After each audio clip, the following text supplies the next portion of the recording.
नमस्कार। स्वागत है आप सभी का एसएमसी क्लासेस में। कहते हैं कि जीवन की लड़ाइयां हमेशा मजबूत और तेज लोग नहीं जीतते। देर सवेर जीतता वही है जो सोचता है कि वह जीत सकता है। इस सकारात्मक विचार के साथ शुरुआत करते हैं आज की क्लास का। आज की क्लास में हम चर्चा करने वाले हैं सामान्य ज्ञान के अंतर्गत इकोनॉमिक्स के सबसे महत्वपूर्ण जो कंसेप्ट हैं उसके पार्ट 2 में। चलिए शुरुआत करते हैं आज की क्लास का। और आज की क्लास में हमारा पहला जो कंसेप्ट है वो है सॉफ्ट करेंसी। सॉफ्ट करेंसी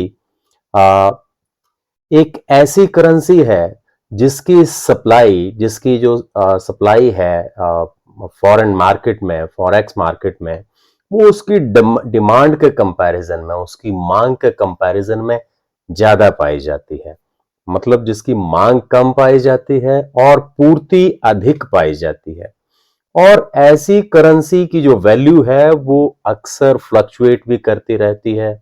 उसकी जो डिमांड कम होने के साथ साथ ये जो जितने भी लेस डेवलप्ड जो कंट्रीज हैं या लेस इवन स्टेबल जो कंट्रीज हैं, ऐसी कंट्रीज की जो करेंसी होती है उसको सॉफ्ट करेंसी कहते हैं। नेक्स्ट हमारा कंसेप्ट है फिजिकल पॉलिसी या राजकोषीय नीति। राजकोषीय नीति सरकार की रेवेन्यू से, आय से, व्यय और ऋण संबंधी जो नीति है, सरकार की आय, व्यय और ऋण संबंधी नीति, रेवेन्यू एक्सपेंडिचर एंड डेब्ट रिलेटेड जो पॉलिसी है गवर्नमेंट की, उसी को ही राजकोषीय नीति कहते हैं। और राजकोषीय नीति के जो मेजर इंस्ट्रूमेंट हैं, उपकरण हैं, वो एक टैक्सेशन है, टैक्स के जरिए। दूसरा गवर्नमेंट का जो एक्सपेंडिचर है, भले ही वो कंजम्पशन, उपभोग की बात हो या फिर निवेश की बात हो, सरकार का जो व्यय है वो भी इसी टूल के अंतर्गत आता है। और पब्लिक डेब्ट जो है, सार्वजनिक ऋण जो है, वो ये तीनों टूल जो है मिलकर के राजकोषीय नीति को इम्प्लीमेंट करने का में सहायक सिद्ध होती है। नेक्स्ट हमारा कंसेप्ट है break even point. Break even point एक ऐसी अवस्था है, एक ऐसी सिचुएशन है जहां पर जो फर्म है ना तो प्रॉफिट उसको होता है ना उसको लॉस होता है। एक ऐसी सिचुएशन पे वहां होती है जहां उसका टोटल रेवेन्यू टोटल कॉस्ट के बराबर होता है। कुल मिलाकर के उसका नो प्रॉफिट और नो लॉस वाली सिचुएशन होती है। फर्म की इसी कंडीशन को, इसी स्टेटस को ब्रेक इवन पॉइंट के नाम से जाना जाता है। नेक्स्ट हमारा कंसेप्ट है डिसगाइज्ड अनएम्प्लॉयमेंट, प्रच्छन्न बेरोजगारी या छिपी हुई बेरोजगारी। एक ऐसी स्थिति जिसमें क्या पाया जाता है, जो जितना भी जो लेबर है, श्रमिक हैं, उनकी जो मार्जिनल प्रोडक्टिविटी है, उनकी जो सीमांत उत्पादकता है, वो ऑलमोस्ट जीरो या समटाइम हम कह सकते हैं कि नेगेटिव भी पाई जाती है। और ऐसा हमें ज्यादातर एग्रीकल्चर सेक्टर में, कृषि क्षेत्र में देखने को मिलता है। और अगर हम कुछ श्रमिकों को काम से हटा भी दें तब भी टोटल जो प्रोडक्शन है उस पर किसी भी प्रकार का प्रभाव नहीं पड़ता है। ऐसी ही स्थिति में उनको हम छिपे हुए बेरोजगार कहते हैं। नेक्स्ट कंसेप्ट की बात करते हैं hard currency. Hard currency is completely opposite to the soft currency. यहां पर हार्ड करेंसी में जो मुद्रा है उसकी मांग उसकी सप्लाई की के कंपैरिजन में, उसकी पूर्ति के कंपैरिजन में ज्यादा पाई जाती है। और ऐसी करेंसी जो हैं वो वाइडली एक्सेप्टेड भी होती हैं थ्रू आउट द वर्ल्ड अगर हम बात करें। और इस करेंसी की सप्लाई कम होने के साथ साथ, डिमांड ज्यादा होने के साथ साथ, इसको जो इशू करने वाली जो कंट्रीज होती हैं वो कंपैरेटिवली, इकोनॉमीज जो होती हैं वो कंपैरेटिवली स्टेबल होती हैं, ज्यादा स्थिर इसको हम कह सकते हैं अर्थव्यवस्थाएं होती हैं। नेक्स्ट कंसेप्ट की बात करते हैं विश्व बैंक समूह। वर्ल्ड बैंक जो ग्रुप है, वर्ल्ड बैंक ग्रुप में 5 जो ऑर्गेनाइजेशंस हैं उसको हम क्लब करते हैं। पहला international bank for reconstruction and development है, IBRD, पुनर्निर्माण और विकास के लिए, जिसको अंतर्राष्ट्रीय बैंक कहते हैं। दूसरा इंटरनेशनल डेवलपमेंट एजेंसी, IDA के नाम से जानते हैं। तीसरा आपका अंतर्राष्ट्रीय वित्त निगम है, इंटरनेशनल फाइनेंस कॉरपोरेशन है। चौथा मल्टीलेटरल इन्वेस्टमेंट गारंटी एजेंसी है, मीगा। और लास्ट है आपका the international centre for settlement of investment disputes. ये 5 ऑर्गेनाइजेशंस हैं और इससे जुड़े हुए जो और कई ऐसे चीजें हैं। वर्ल्ड बैंक का जो हेडक्वार्टर है, मुख्यालय है, वॉशिंगटन DC में है।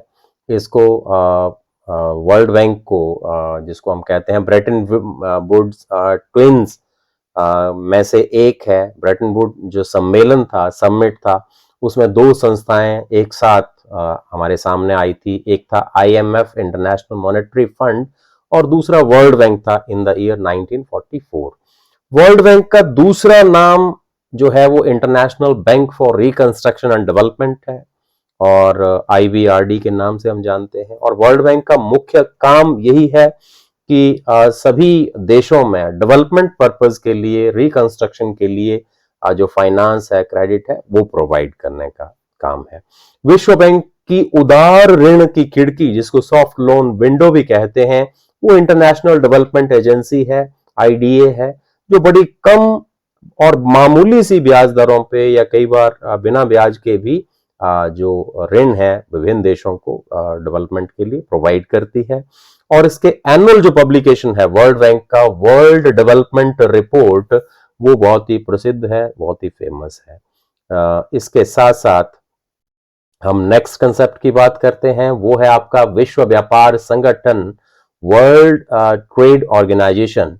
वर्ल्ड ट्रेड ऑर्गेनाइजेशन एक तरह से जनरल जो agreement on tariff and trade, GATT, जो कि 1947 में एस्टेब्लिश हुआ था, उसके वो इंटरनेशनल ट्रेड को प्रमोट करने के लिए, एनहांस करने के लिए, और उसके ही उरुग्वे जो एक राउंड था, दौर था, उस इन द ईयर 1994 1994 के आखिरी दौर में 1 जनवरी 1995 को जो WTO जो था वो एस्टेब्लिश हुआ और गैट अपने आप ही खत्म हो गया था और WTO वहां से विश्व व्यापार संगठन जो है वो उसकी शुरुआत हुई थी।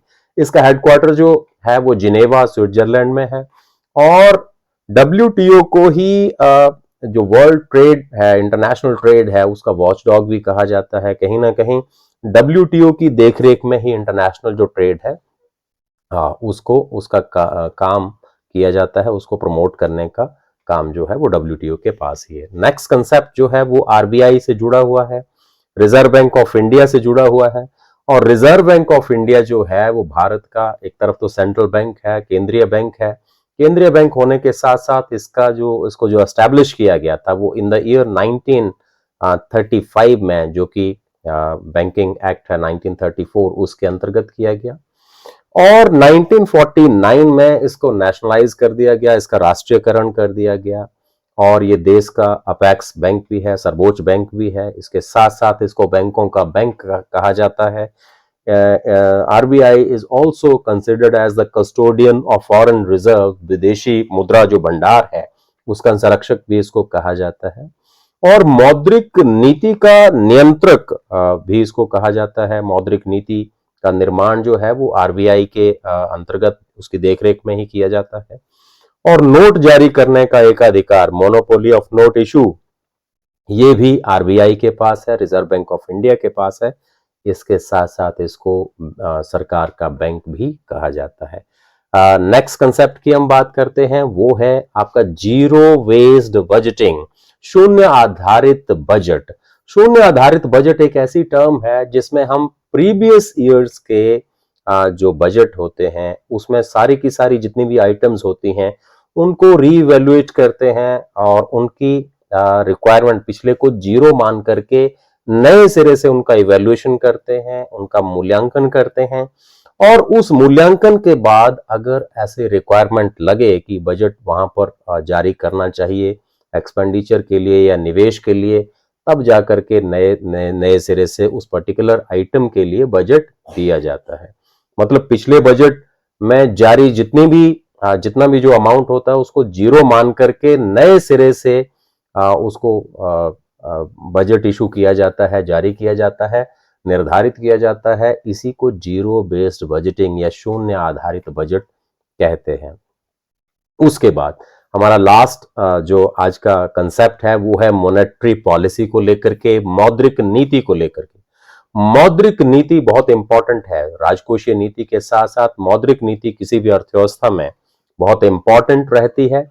और इसको जो मौद्रिक प्राधिकारी हैं, मॉनेटरी अथॉरिटी है, और ये अधिकतर देशों में जो देश का सेंट्रल बैंक होता है वो इसको ऑपरेट करता है, जारी करता है।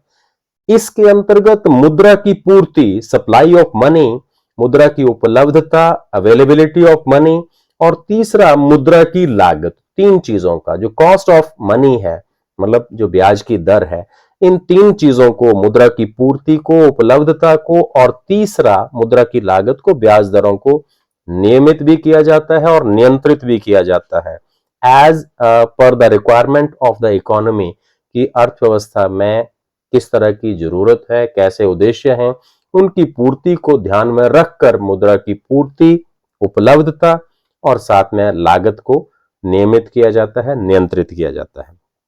मौद्रिक नीति के को ऑपरेट करने के जो हमारे पास टूल हैं, उपकरण हैं, वो दो बड़ी कैटेगरी में है। एक आपके मात्रात्मक क्वांटिटेटिव टूल्स होते हैं और एक आपके गुणात्मक क्वालिटेटिव टूल्स होते हैं।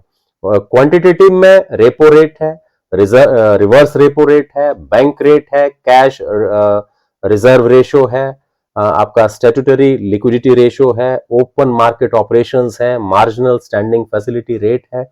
इस तरह की ये तमाम, ये हमारी क्वांटिटी को क्या करते हैं, मुद्रा की पूर्ति को नियंत्रित करते हैं। और जो क्वालिटेटिव टूल्स हैं वो डायरेक्ट एक्शन है और राशनिंग ऑफ क्रेडिट है। इसके अलावा चेंज इन जो मार्जिन रिक्वायरमेंट्स ऑफ लोन है, वो भी ये सारे के सारे आपके क्वालिटेटिव टूल्स में आ जाते हैं। आई होप कि आपको ये जो प्रेजेंटेशन है ये पसंद आई होगी।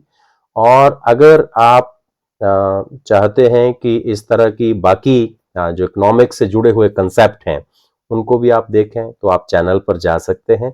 इसके साथ साथ आप जो इकोनॉमिक्स से जुड़े हुए जो एमसीक्यूज हैं, मल्टीपल चॉइस क्वेश्चंस हैं, उनको भी आप देखना चाहते हैं तो भी आप चैनल के जो बाकी वीडियोस हैं उनको कंसल्ट कर सकते हैं। आई होप कि आपको ये पसंद आया होगा। Thanks for watching. Thank you very much.